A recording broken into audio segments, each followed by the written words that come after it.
ಕೆಂಪು ಪುಸ್ತಕದ ದಿನದ ಅಂಗವಾಗಿ ಫೆಬ್ರವರಿ 21ರಂದು ಯುಎಸ್ ಸಾಮ್ರಾಜ್ಯಶಾಹಿ ಭಾರತದ ಜನತೆಯ ಶತ್ರು ಪುಸ್ತಕವು ರಾಜ್ಯವ್ಯಾಪಿ ಬಿಡುಗಡೆಯಾಯಿತು. ಬಿಡುಗಡೆಯಾದ ದಿನವೇ ದಾಖಲೆಯ ಮಟ್ಟದ ಮಾರಾಟ ಕಂಡಿದೆ. ಈ ಪುಸ್ತಕವನ್ನು ಜಾಗತಿಕ ಬೆಳವಣಿಗೆಗಳ ವಿಶ್ಲೇಷಕರಾದ ಎನ್.ಕೆ. ವಸಂತರಾಜ್ ಬರೆದಿದ್ದು, ಇದನ್ನು ಕ್ರಿಯಾ ಮಾಧ್ಯಮ ಪ್ರಕಟಿಸಿದೆ. ಕರ್ನಾಟಕದ ಎಲ್ಲ ಜಿಲ್ಲೆಗಳ ಪ್ರಮುಖ ಕೇಂದ್ರಗಳಲ್ಲಿ ಪುಸ್ತಕ ಬಿಡುಗಡೆಯಾಗಿದ್ದು, 16,609 ಪ್ರತಿಗಳನ್ನು ಎಡಪಕ್ಷಗಳು, ಜನಪರ ಸಂಘಟನೆಗಳು, ವಿದ್ಯಾರ್ಥಿಗಳು, ಯುವಜನ, ಮಹಿಳೆಯರು ಪುಸ್ತಕಗಳನ್ನು ಖರೀದಿಸಿದ್ದಾರೆ ಎಂದು ವರದಿಯಾಗಿದೆ. ಮೈಸೂರಿನಲ್ಲಿ ಈ ಪುಸ್ತಕವನ್ನ ಚಿಂತಕ ಪ್ರೊಫೆಸರ್ ಎನ್.ಎಸ್. ವೇಣುಗೋಪಾಲ್ ಬಿಡುಗಡೆ ಮಾಡಿದರು. ಯುಎಸ್ ಸಾಮ್ರಾಜ್ಯಶಾಹಿ ಎಂದರೆ ನಿರಂತರ ಯುದ್ಧ, ಸಾವು, ನೋವು, ನಾಶ, ಸಂಪನ್ಮೂಲಗಳ ಪೋಲು ಎಂಬಂತಾಗಿದೆ. ಎಲ್ಲ ದೇಶಗಳ ಶೋಷಣೆ, ಲೂಟಿ ಮಾಡುತ್ತಿದೆ. ಇವನ್ನು ಮರೆಮಾಚಲು ಕೋಮುವಾದ, ಮತಾಂಧತೆ ಮುನ್ನೆಲೆಗೆ ತರಲಾಗುತ್ತಿದೆ. ಅಮೆರಿಕನ್ ಸಾಮ್ರಾಜ್ಯಶಾಹಿ ಇಡೀ ಜಗತ್ತಿನ ಶತ್ರು ಎಂದು ದೂರಿದರು. ಉಡುಪಿಯಲ್ಲಿ ಈ ಪುಸ್ತಕವನ್ನ ಚಿಂತಕ ಪ್ರೊಫೆಸರ್ ಫಣಿರಾಜ್ ಬಿಡುಗಡೆ ಮಾಡಿ ಮಾತನಾಡಿದರು. ಯುಎಸ್ ಸಾಮ್ರಾಜ್ಯಶಾಹಿಯು ಸಮಾಜವಾದಿ ರಾಷ್ಟ್ರಗಳ ಸಂಪತ್ತನ್ನ ಲೂಟಿ ಮಾಡಲು ನಿರಂತರ ಮಿಲಿಟರಿ ದಾಳಿಗಳನ್ನು ಮತ್ತು ರಾಜಕೀಯ ಒತ್ತಡಗಳನ್ನು ಬಳಸುತ್ತಿದೆ ಎಂದು ಆರೋಪಿಸಿದರು. ಆಗಿನ ಬಂಡವಾಳಶಾಹಿ ಸಮಾಜ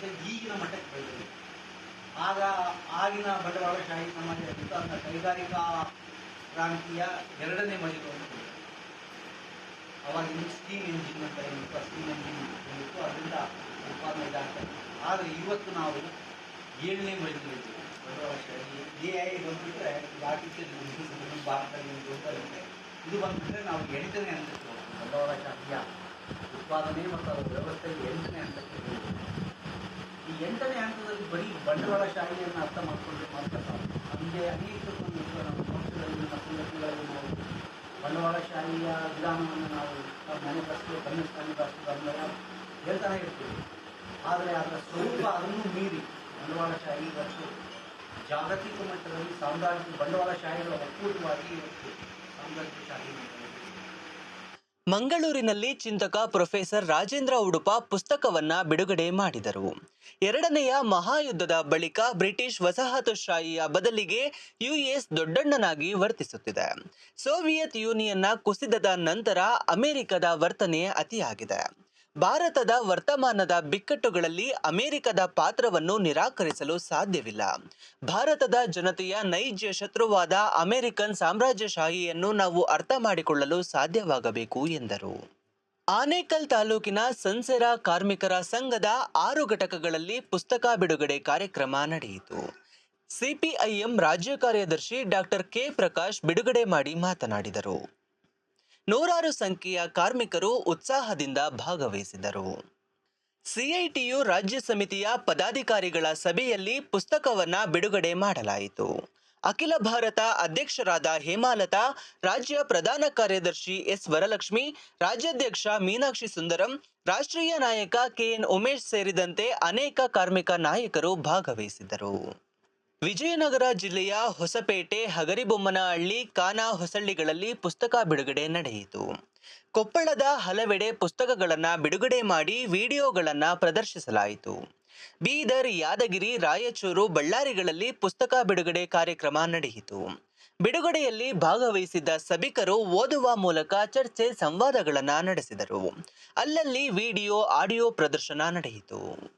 ಕಲಬುರಗಿಯಲ್ಲಿ ಪುಸ್ತಕ ಬಿಡುಗಡೆಯ ಜೊತೆ ಹಾಡು, ಸಂವಾದ, ವಿಡಿಯೋ ಪ್ರದರ್ಶನ ನಡೆಯಿತು. ಧಾರವಾಡ, ಹಾವೇರಿ, ಗದಗ ಜಿಲ್ಲೆಗಳಲ್ಲೂ ಪುಸ್ತಕ ಬಿಡುಗಡೆಗೊಂಡು ಚರ್ಚೆ, ಸಂವಾದಗಳು ನಡೆದವು. ತುಮಕೂರು, ಕೋಲಾರ, ಚಿಕ್ಕಬಳ್ಳಾಪುರ, ಮಳವಳ್ಳಿ, ಹಾಸನದಲ್ಲಿ ಪುಸ್ತಕ ಬಿಡುಗಡೆ ಮಾಡಲಾಯಿತು. ಕಾರ್ಮಿಕರು, ಕೂಲಿಕಾರರು, ರೈತರು, ಮಹಿಳೆಯರು ಕಾರ್ಯಕ್ರಮದಲ್ಲಿ ಭಾಗಿಯಾಗಿದ್ದರು. ಪುಸ್ತಕ ಬಿಡುಗಡೆ ಸಂದರ್ಭದಲ್ಲಿ ಚರ್ಚೆ, ಸಂವಾದ ಕಾರ್ಯಕ್ರಮಗಳು ನಡೆದವು. ಶಿವಮೊಗ್ಗ, ಉತ್ತರ ಕನ್ನಡ ಜಿಲ್ಲೆಯಲ್ಲೂ ಪುಸ್ತಕ ಬಿಡುಗಡೆಗೊಂಡಿತು. ಉತ್ತರ ಕನ್ನಡದಲ್ಲಿ ಪ್ರಗತಿಪರ ಸಾಹಿತಿಗಳು, ಚಿಂತಕರು ಪುಸ್ತಕ ಬಿಡುಗಡೆಯಲ್ಲಿ ಭಾಗಿಯಾಗಿದ್ದರು. ಬೆಂಗಳೂರು ದಕ್ಷಿಣ, ಬೆಂಗಳೂರು ಉತ್ತರ ಮತ್ತು ಬೆಂಗಳೂರು ಗ್ರಾಮಾಂತರ ಜಿಲ್ಲೆಗಳಲ್ಲೂ ಪುಸ್ತಕ ಬಿಡುಗಡೆ ಕಾರ್ಯಕ್ರಮ ನಡೆಯಿತು. ಕೆಆರ್ ಪುರಂ, ದಾಸರಹಳ್ಳಿ, ಕೆಂಗೇರಿ, ಜಯನಗರ, ಬೊಮ್ಮನಹಳ್ಳಿ, ಮಡಿವಾಳದಲ್ಲಿ ಪುಸ್ತಕ ಬಿಡುಗಡೆ ಕಾರ್ಯಕ್ರಮ ನಡೆಯಿತು. ವಿಡಿಯೋ ಪ್ರದರ್ಶನ, ಸಂವಾದ ಕಾರ್ಯಕ್ರಮಗಳು ನಡೆದವು.